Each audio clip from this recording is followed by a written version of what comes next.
What if the man who can see all futures missed the most important one? Kashin Koji, the clone of Jiraiya, the master tactician, and the only one who besides Ada who dares to see things with an all-seeing eye, has built everything around one ability. 10 directions, a jutsu that allows him to see every possible future from a fixed point in time, a web of endless choices, possibilities, and outcomes that collapse one by one until only one reality remains. But until now, Boruto, he's walking towards his death. Jura, the devourer of chakra, he awaits at the end of the road for Boruto. He's staring Boruto in the face currently, and Kashin Koji says, "This is the path I saw, this is the end. If you go out there, Boruto, you will die." But is it truly it? Because there's one future that Kashin Koji might not have seen.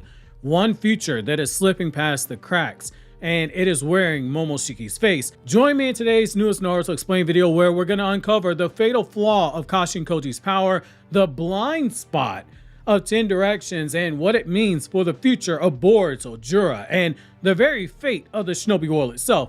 Also, if you haven't seen the chapter review already, it is up on the channel, so I'll leave that linked in the end credits along with the description box, as well as the new Fire Force video on my Anime Explained channel. So first we have to look at 10 directions and why it's not infallible. So 10 directions, his Shinjutsu that Kashin Koji used, is one of the most terrifying, precise abilities in the world of Boruto. From any single moment, say Boruto choosing to confront Jura or Boruto choosing to eat a Thunder Burger instead, Koji can observe all possible choices and their results. 1,000 branches, all possible deaths, 1,000 different victories, 1,000 different deaths. But there's a catch here. Every time someone chooses, all the other possible futures he saw, they're erased, they're deleted. Only Koji remembers what could have been. This gives incredible foresight to Kashin Koji, but it also locks him into the logic of paths that are not taken. And here's the danger.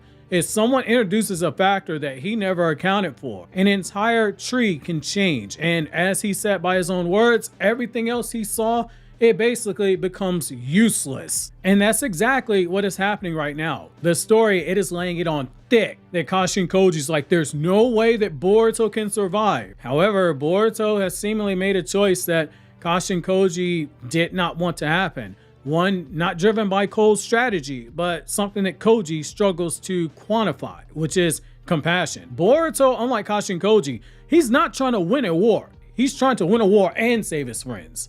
And he doesn't care if those two things are not mutually exclusive.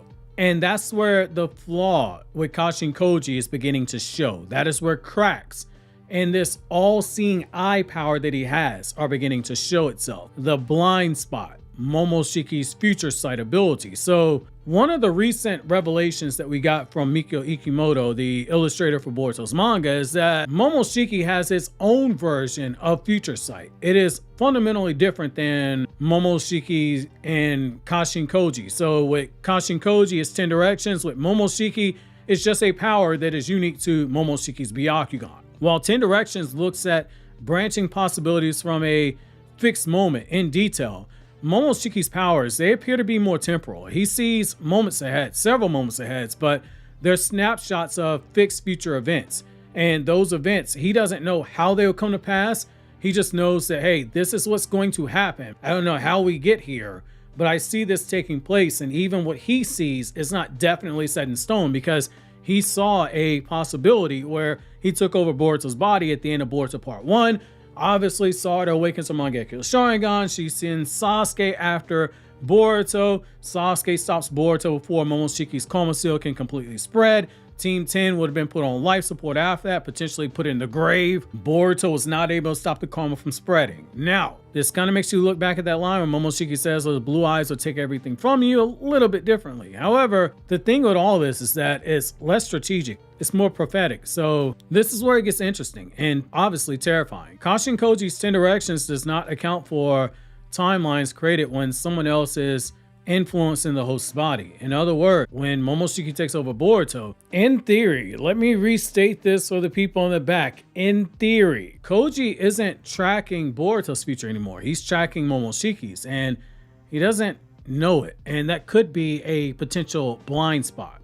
When Boruto is possessed by Momoshiki, the fixed point in 10 directions is based on shift, because Boruto is no longer the agent of his own fate. Meaning of all of Koji's predictions at the past at that moment, they're irrelevant at this point in time. He thinks Jura will kill Boruto because that's what every path he saw showed him. But what if that future belongs to Boruto Uzumaki, the human, and Momoshiki hijacks in that moment? That is one unseen timeline. Boruto does not die because Momoshiki has his own goals. There is a massive power buff between Boruto Uzumaki and when Momoshiki takes over, because you're adding that large chakra pool that Momoshiki has on top of everything Boruto has currently. And in doing so, the Otsutsuki spirit, it becomes almost like a invisible hand that could potentially derail Kashin Koji's very carefully calculated fate. There's a reason why, beyond just telling Boruto you can't have karma go off because you'll lose control, Koji's clearly seen something with that. But that nugget of information where he's telling Boruto, if something happens different than what I've seen, everything that I've saw in the past no longer applies. I think we're going to get that with something happening here in this Jura battle, something that Koji did not see that allows Boruto to survive. Now this brings us to the Buddhism trap, which is the over-reliance on insight, which, you guessed it, we have to look at the Buddhist Wheel of Samsara, and I want you to picture that, overlay it with Kashin Koji meditating in fire. So in Buddhist philosophy, there's a concept that is called the chain of dependent origination. There's a longer word for it, but you guys know I butcher Japanese names, and this one, it's got all these accent markers and stuff on it, and I don't want to disrespect Buddhism by just like saying Bob and Susie and all this other stuff, so I'm not even going to attempt to pronounce this. However, it teaches that every event arises from causes and conditions, and that clinging to knowledge and power and certainty, it creates dukkha, which is suffering. Kashin Koji is the embodiment of this fallacy when you just sit down and you think about it. He believes that knowledge equals control when you look at his ideology, that if he can see all futures, he can manipulate reality in order to avoid disaster. He is behaving very much so like someone who believes they're a god. Even though he himself does not come off like he has a god complex, there are arguments that can be made there. No matter how noble it is, he is playing with the divine power. And as we've seen with countless forms of fiction, from mythologies to manga to novels, TV shows, comic books, when human beings get powers of gods, they often, for lack of better words, fuck things up. Now, the future, it is not fixed, it is fluid. Even with this 10 direction Shinjutsu, he admits it. When he says, if something happens I didn't see, everything changes, he is accidentally echoing the first noble truth, which is that attachment leads to suffering. Think about how pissed off he was that Boruto left. Attachment leads to suffering. He is attached to Boruto because of Boruto's duty as a singularity of fate. He needs him. That is a form of attachment. Koji may believe that Boruto's actions are foolish, but from a Buddhist lens, Boruto is embracing the middle path, balancing compassion with courage, while Kashin Koji is the one trapped in that wheel of karmic logic. He is a man trying to outthink karma itself, and that is the beauty of the relationship between Boruto and Kashin Koji.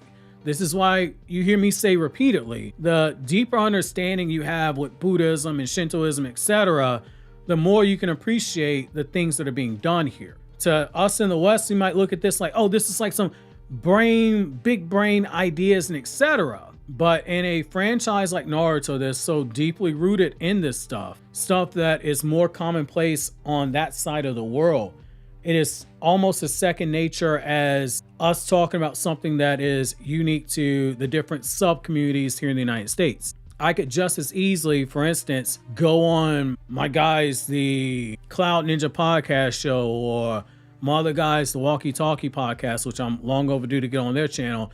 I can code switch and talk however I have to. It's just part of the culture, I understand it. It's the same thing here. A lot of these things get slipped into the stories. It is intentional, and somebody that's Japanese or somebody that's Asian will pick up on the stuff. Whereas with us, it goes over a lot of our heads. But once we figure it out, once we understand what it is they're doing, we have a deeper appreciation for it. Now, getting back to it though, the whole concept of redemption or collapse, Koji's possible futures, There are basically two mirrors reflecting Koji, one with flames and the other one with water and serenity. Again, Buddhism imagery. So the irony here is that Koji's entire life has been built on the manipulation of fate. Not just when he got 10 directions, it started way before that. Amado made him to defy destiny. He was meant to kill Jigen. He was meant to weaken Ishiki. He was basically meant to burn down the old world, which would have led to Ishiki resurrecting and getting a chakra fruit harvested. But now, when faced with Boruto, a boy who refused to follow the path laid before him, Koji must ask a question that is never something he's been considered, which is, what if fate, not foresight, is the way to move forward now? It is something that goes directly against the cold logic that 10 Directions gives him. He has two roads right now. Accept the flaw in his power, to humble himself, to embrace uncertainty. And Boruto is a walking catalyst of uncertainty because Boruto is still a very emotional child.